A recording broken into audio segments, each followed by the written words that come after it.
We have covered keystone species broadly as part of Zara's question. We understand that these species indicate the overall health of an ecosystem, and we should be monitoring the health of these species because often it's not possible for us to track the progress of all parameters.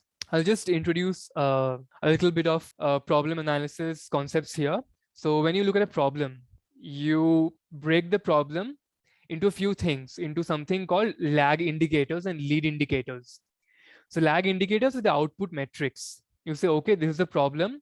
These are the few metrics I will track. For example, it might be the rate of deforestation, the number of animals becoming extinct, etc. These few metrics you will track because it makes it easier for you to analyze the entire problem, and you will look at the inputs which are feeding the system. The number of trees which have been planted, increase in forest acreage, number of let's say new animals which have entered the ecosystem in the last 2 years, 4 years, the number of new birds, etc. These are input metrics. So this is how we analyze an ecosystem or any problem for that matter, not restricted ecosystem alone. And so one of the few key output metrics that we talk about or we track would be the health of few key species, which we call as keystone species. Now, keystone species are the foundation pillars of an ecosystem, which means that if they or if the population becomes endangered because of something, then the entire ecosystem is in danger of collapsing. And this might be different. This in many cases might be trees. This might be birds, and the most popular, ambassador. One of the most popular ambassadors of keystone species is the tiger, of course. I'll just go through the pictures. The bird that you see in the top right corner. Anyone know what that bird is? The beak Is structure it a is like that. hornbill? Yes, correct. And would you know what hornbill that is? Because India has many hornbills. No, actually, I don't. But close enough, good enough. That's a great Indian hornbill. And okay, great hornbill was one of the species, incidentally, which was covered in Netflix's Our Planet, where they talked about Western Ghats and talked about how important these birds are to the survival of Western Ghats. So you see, great hornbills, they feed on ficus trees.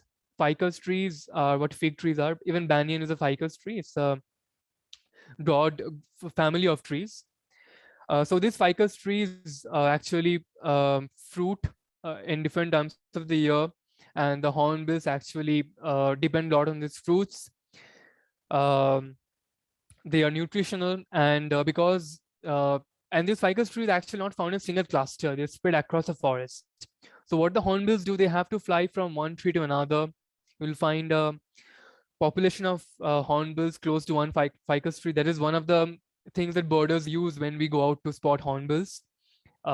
Ethical birding practices followed. So where you see a cluster of ficus trees, people go and wait there at a reasonable distance and expect the hornbills to show up once the trees have fruited.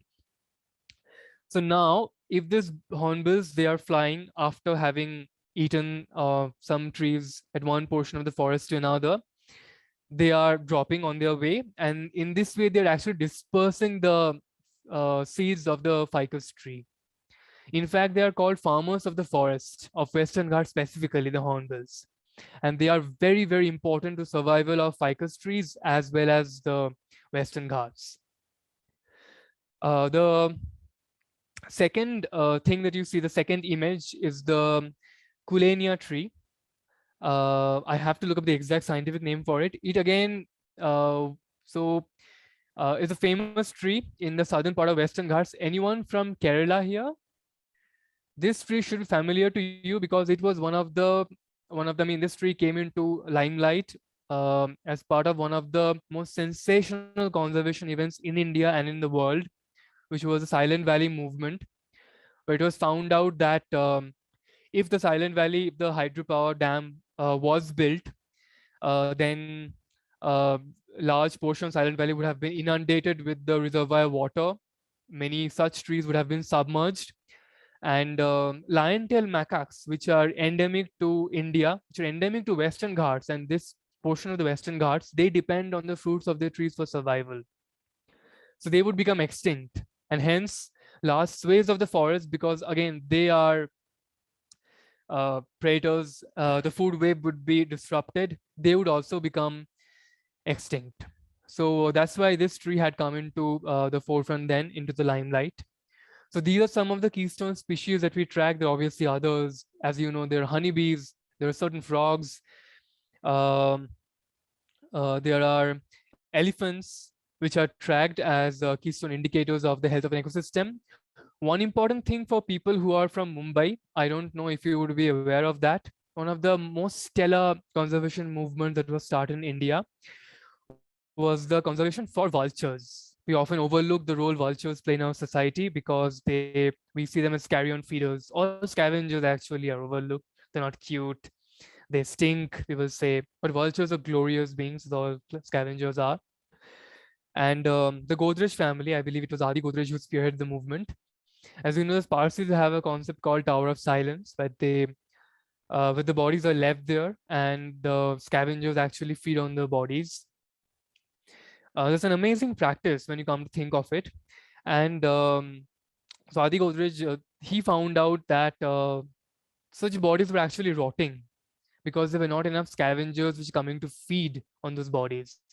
Then he found out the decline in vulture population was because they had fed on rotting corpses of cattle, which had ingested a lot of grass pesticides in it. Some of them had, so for example, if a cattle has died, some farmers might fear that wild creatures will come, so they poison the carcass. So because of this, actually scavengers were dying in the area, and this had impacted the vulture population. So because of this, the vulture population had been decreased, and then the rituals of a section of a community was actually being hampered because of that. So you see, this is the far-flung effect. This is the butterfly effect in being played out in real time of a small thing that can happen.